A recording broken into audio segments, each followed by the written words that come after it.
Je ne sais pas qui a besoin d'entendre ça, mais la mort de Sanguinus est l'un des moments les plus tragiques de l'histoire de Warhammer.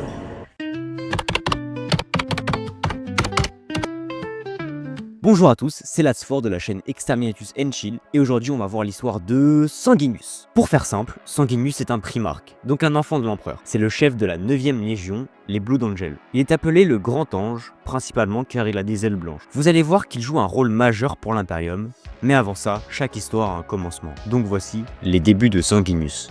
La planète où Sanguinus a grandi, c'est Baal Secundus. C'est une planète avec énormément de radiation, ce qui crée des mutants. Pas ouf comme starter set de la vie. En quelques semaines, Sanguinus il fait la taille d'un grand enfant. D'ailleurs, à un moment, il s'échappe et on le retrouve dans une grotte où il a vaincu un scorpion géant à main nue. En un an, il était adulte, pouvait résister aux radiations et accessoirement voler. Sanguinus unifia ensuite les tribus de sa planète et extermina les mutants. Quand il rencontra l'empereur, il se mit à genoux et ses larmes firent pousser des fleurs. Les meilleurs hommes de Baal, la planète de Sanguinus, furent transformés en Space Marines pour devenir sa légion, les Blood Angels. Il faut retenir une chose, ne pas énerver Sanguinus. Anactor, c'était un monde qui s'était un peu écarté de l'Imperium. Sanguinus s'est donc déplacé pour régler le problème, mais deux vaisseaux qui s'étaient censés venir discuter avec le Primarque se firent exploser sur son vaisseau, tuant pas mal de Blood Angels. Sanguinus, à ce moment-là, il était bien énervé. Il se rendit lui-même dans le palais impérial d'Anactor pour traîner le roi et le forcer à voir son monde se faire exterminer par les Blood Angels. Beaucoup trop d'aura. Comme toutes les personnes abonnées à ma chaîne, alors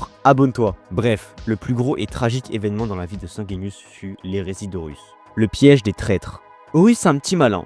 Il sait que les Blood Angels vont le gêner dans sa trahison. Il va donc les écarter en prétextant une mission secrète sur Cygnus, un système situé vers là sur la carte de la Voie lactée. C'est à ce moment que Sanguinus commence à avoir des visions de lui qui meurt en se battant contre Horus. Arrivés sur Cygnus, les Blood Angels font leur première rencontre avec le chaos et Sanguinus combattit notamment Kabanda, un démon majeur de Khorne. Ce dernier lui a appris la trahison d'Horus. Après ça, et comme l'Astronomicon n'était plus visible, d'ailleurs si vous voulez savoir ce que c'est, allez voir la superbe vidéo que j'ai fait sur le War. Bref, ils ont dû partir sur Macragge où Guilliman et Lionel Johnson hirent Sanguinus comme nouvel empereur, car ils pensaient que leur père était mort face à Horus. Les visions de Sanguinus apparaissaient de plus en plus, et ça le déstabilisait beaucoup. Par la suite, Sanguinus fit la rencontre du primarque renégat du Night Lord, qui lui révéla alors que Terra n'était pas tombée. Il était temps pour les Blood Angels d'aller défendre la capitale de l'Imperium. La tragédie de Sanguinus. Pendant que Sanguinus voyageait dans le Warp pour rejoindre Terra, il fut pris d'une forte vision. Mais cette fois, au lieu de perdre contre Horus, il arriva à trouver la combinaison qui le fit gagner. Grâce à ça, il se vit sauver l'Imperium et nommé nouvel empereur par son père. Mais il se rendit vite compte qu'il était manipulé par un démon du Warp. Et après l'avoir tué, il comprit qu'il n'y avait pas d'autre solution que la mort. Sur Terra, il repoussa les attaques des Space Marines renégats, puis il se trouva en duel avec Kabanda. Ah ouais, Kabanda,